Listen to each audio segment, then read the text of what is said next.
क्योंकि वक्त बताया गया है बिना मतलब की इस संसार में कोई किसी का प्यारा नहीं है। क्योंकि बताया है आजकल प्राणी के मन में जिस तरह से विचार होते हैं, जिस तरह से उसके मन में होता है परीक्षित जी, वैसा उसके साथ में होता है। जिस तरह से तुम अपने मन में विचार रखोगे वैसा ही अंत में तुम्हारे साथ में होगा। आज नहीं होगा, 2-4 साल के बाद में होगा। जैसा तुम मन में विचार रखोगे वैसा ही आपके साथ में होगा। क्योंकि किसी गांव में एक व्यक्ति रहता था और उस व्यक्ति ने ये सोचा, व्यक्ति ने मन में एक विचार किया कि हम दूसरे के हाथ से मरना चाहते हैं, कोई हमें मार दे। उस व्यक्ति के मन में विचार थे कि हम किसी दूसरे के हाथ से मरना चाहते हैं, लेकिन उसे कोई मारता नहीं था। इतने गलत गलत काम करता था फिर भी उसे कोई मारता नहीं था। सिर्फ उसके विचार थे कि हमें कोई मार दे, लेकिन उसे कोई मारता नहीं था। बड़े गलत गलत काम करता था। एक दिन का समय आया, उस व्यक्ति ने मन में ये सोचा कि मैं इतने गलत गलत काम करता हूं फिर भी हमें कोई मारता नहीं है। व्यक्ति ने मन में सोचा, आज हम ऐसा करेंगे कि आज हम चलेंगे राजा के दरबार में, और जब हम राजा के दरबार में चलेंगे तो राजा का अपमान कर देंगे। जब हम राजा का अपमान कर देंगे तो राजा हमें फांसी पे चढ़ा देगा। उसके मन में विचार था कि हम दूसरे के हाथ से मरना चाहते हैं। अब वो व्यक्ति चल करके आया कहां? राजा के पास। राजा के पास वो व्यक्ति चल करके आया। व्यक्ति ने मन में ये सोचा, अब धीरे धीरे जाकर के जब द्वारे पर पहुंचा, द्वारपाल मिल गया। जवाब दिया, कहां जा रहे हो? जवाब दिया, हमें राजा साहब से मिलना है। ठीक है, जाओ। अब वो व्यक्ति सामने राजा बैठा हुआ था। व्यक्ति जाकर के राजा के सामने पहुंचा।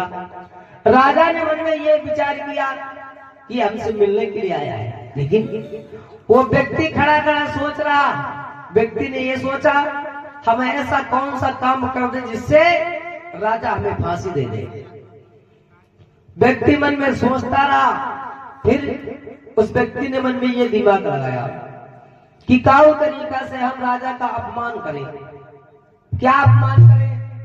व्यक्ति के मन में ये विचार आया कि जो हम अपने पैर में जूता पहने हैं, ये जूता हम राजा के मार दें, और जब हम राजा के मार देंगे तो राजा का अपमान हो जाएगा और राजा हमें फांसी दिला देगा। व्यक्ति मन में सोचता रहा और राजा अपने राज सिंहासन पर बैठे हुए थे। आपने देखा होगा, जब पहले राजा महाराजा बैठा करते थे तो उनके ऊपर एक छतरी सी लगी रहती थी, एक छतरी सी लगी रहती थी। अब राजा वहीं पर बैठे, ऊपर छतरी सी लगी है। व्यक्ति ने क्या किया? व्यक्ति काफी समय तक खड़ा रहा। खड़ा होने के बाद में उस व्यक्ति ने अपने पैर से जूता निकाला, और जूता निकालने के बाद में उस व्यक्ति ने राजा के मार दिया। जब राजा के मार दिया तो राजा के तो नहीं लगा, बल्कि जो छतरी थी उसी छतरी के ऊपर जाकर के वो जूता लगा। अब उसी छतरी के अंदर एक नागिन बैठी हुई थी। जब नागिन बैठी हुई थी, जूता जाकर के छतरी पे पड़ा। वो नागिन वहां से जूता की ठोकर पाकर के नीचे गिर गई, और जब नीचे गिर गई वो, राजा ने मन में विचार किया। राजा ने ये नहीं सोच पाया किसने हमारे जूता मार दिया। राजा ने सोचा कि ये व्यक्ति जानता था इसके अंदर नागिन है, इसने हमें नहीं मारा बल्कि इस नागिन को मारा। अब राजा ने अपने पास में बुलाया उस व्यक्ति को, बोले इधर आओ, तुमने मेरी जान बचाई है, और जब तुमने मेरी जान बचाई है इसलिए मैं तुझे अपने बरोबर का राजा बना रहा हूं। राजा ने उस व्यक्ति को अपने बरोबर का राजा बना लिया। अब जब अपने बरोबर का राजा बना लिया उस व्यक्ति को, जो राजा के कहने से काम होता है वही उस व्यक्ति के कहने से काम होता है, बरोबर के राजा है। धीरे धीरे समय व्यतीत हुआ। एक दिन का समय आया जहां पर राजा सोने के लिए जाया करते थे, उसी जगह पर उस व्यक्ति को भी ले जाते थे जो राजा बन गया था, उसे भी ले जाते थे। अब एक दिन का समय आया, राजा और जो राजा बन गए थे सो रहे थे। अर्ध रात का समय हुआ तो क्या देखा, कहीं से फिर नागिन आ गई। और जब नागिन आ गई तो व्यक्ति जो राजा बन गया था उनकी आंखें खुल गई। जब आंखें खुल गई तो क्या देखा कि सामने से जो है नागिन आ रही है, और वो नागिन जो पहले के राजा थे उनकी तरफ हो जा रही। जो राजा बन गए थे उस व्यक्ति ने सोचा अगर हम इसे मानेंगे नहीं तो ये राजा को डस लेगी। तो व्यक्ति ने तलवार निकाली, तलवार निकाल करके वो नागिन राजा की तरफ जाने लगी, और उस व्यक्ति ने तलवार निकाली। तलवार निकाल करके जिस तरफ नागिन जा रही थी राजा की तरफ, वो व्यक्ति भी राजा की तरफ चल पड़ा। अब जब व्यक्ति राजा की तरफ चल पड़ा जो राजा बन गए थे,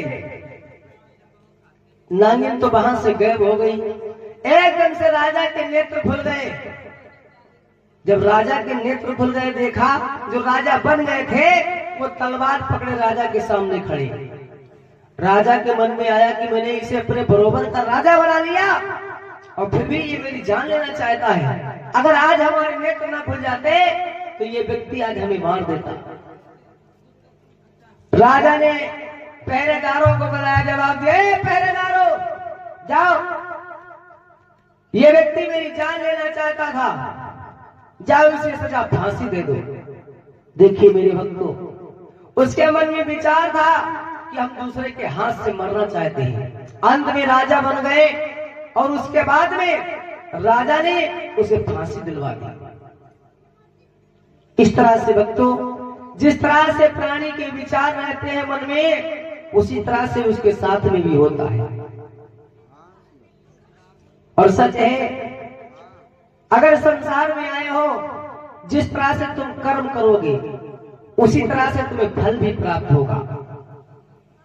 बोलिए वृंदावन बिहारी लाल की।